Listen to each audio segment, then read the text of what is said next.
Which elements of society define a person's self-identity? Kateri elementi družbe?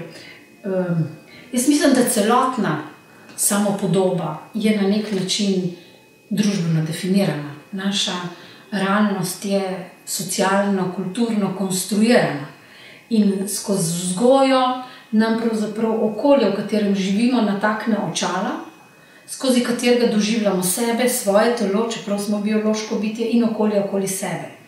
Tako da vsi bistveni elementi, ki sestavljajo identiteto, so družbeno posredovani. Od tega,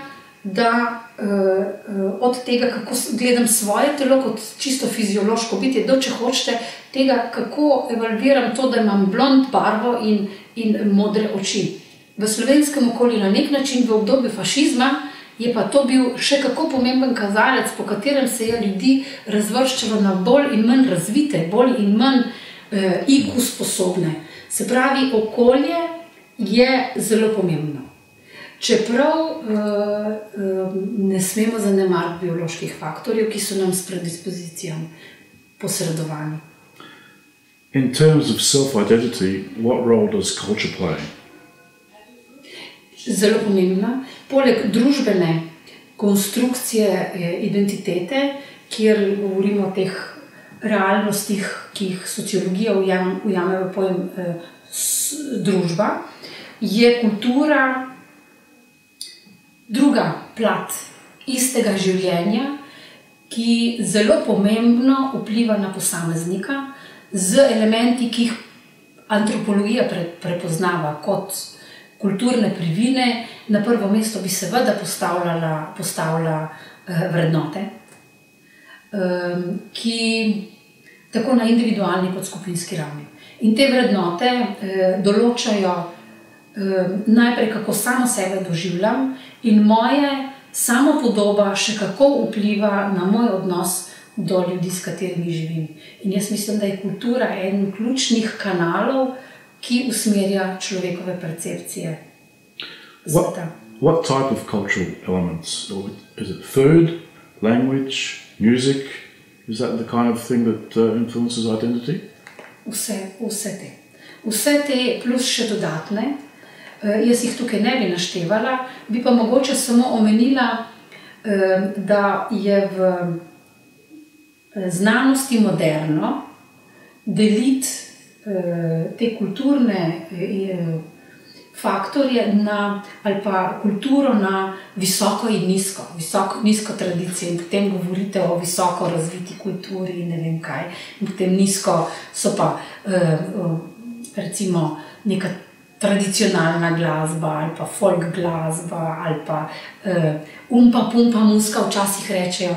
No, mi na inštitutu zagovarjamo skozi svoje raziskave, da z vidika nacionalne identifikacije so enakovredni vsi pokazatelji in da včasih so združevanja in aktivnosti, kot jih gojijo društva, izseljenska društva Slovencev po svetu, veliko pomembnejša kot neka opera, gledališče. Ker pravzaprav pomembno je, kako jaz kot posameznik, na kakšen način živim svoje življenje in na tej ravni potem doživljam tudi lastno etničnost.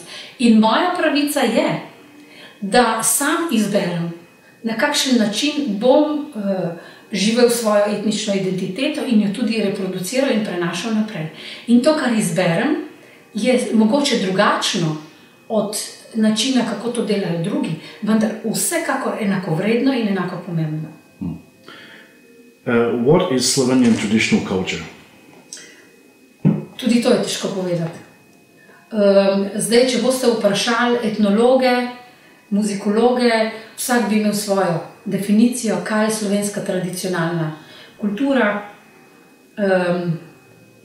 Težko je že povedati, kaj je slovenska kultura.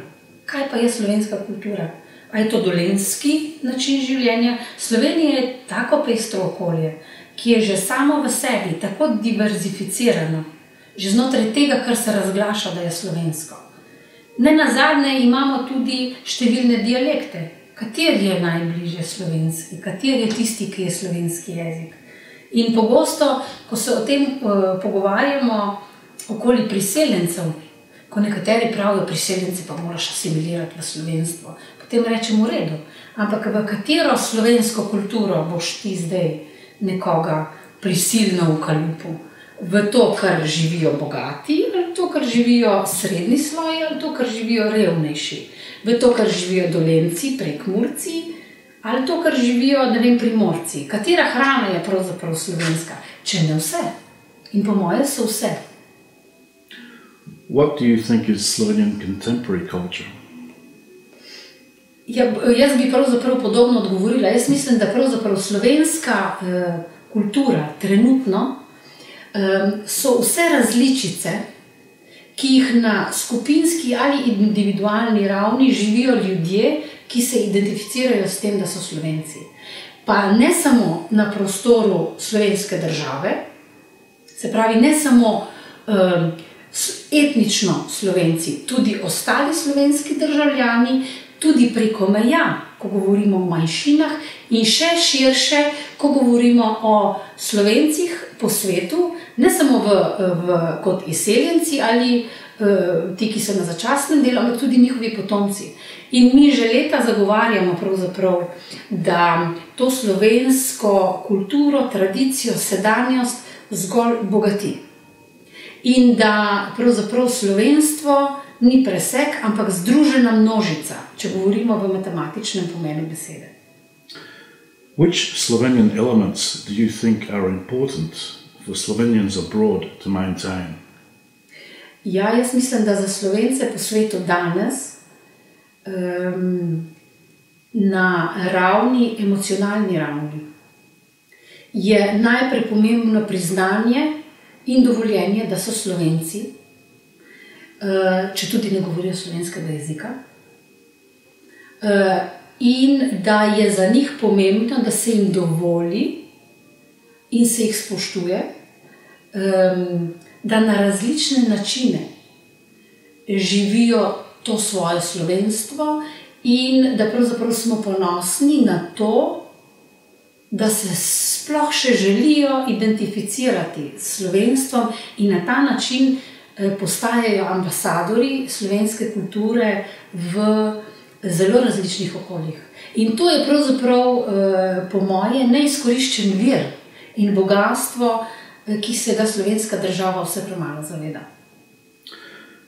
Why is it that post-World War II Slovenians in Argentina have been more successful in maintaining Slovenian culture through the second and third generation than Slovenians in other countries? Tukaj je pa odgovor politične narave.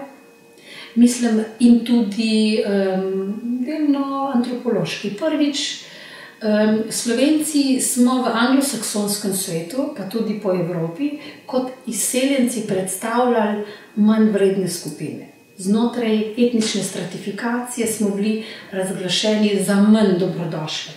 To se pravzaprav evropskim priseljencem, s tem tudi Slovencem, v Latinsko Ameriko ni zgodilo, ker smo predstavljali belo večvrednostno raso.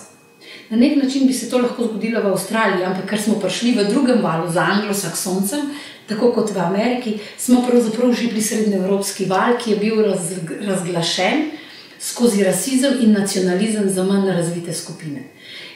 Medtem ko ta priseljenski val v prostor, predvsem Argentine, Latinske Amerike, so bili predstavniki bele rase. Takrat je rasizem bil močan v tem prostoru še vedno, mislim, da še vedno je.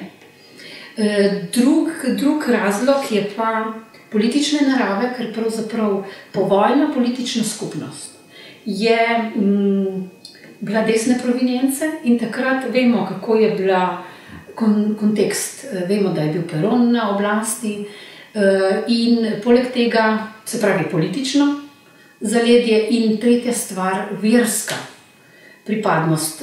Argentina je pač rimokatoliška in Slovenci smo rimokatoliki, medtem ko je v drugih prostorih PWASP model, White Anglo-Saxon Protestant, ta model pač reformacija in protireformacija sta pustile svoje tudi v mentalitetnih nagibih večinskih anglosaksonskih prostorov in tam katoliki pač niso dobrodošli, vendar je protireformacija se zgodila in zgodovinsko gledano so se dogajali neki momenti, ko je reformacija bila preganjena strani Vatikana in to so zgodovinska dejstva, ki se jih ne sme zanemariti. In mislim, da vse to konstruira kontekst, v katerih smo Slovenci bolje ali slabše sprejeti. In še četrti faktor je bil pa znotraj slovenske skupnosti, namreč slovenska skupnost povojna je bila pregnana, se je izselila, karkoli že temu rečemo, je zbežala, v kompletu tudi socialno stratificirana. In so s sabo pripeljali tudi inteligenco in pa ekonomijo.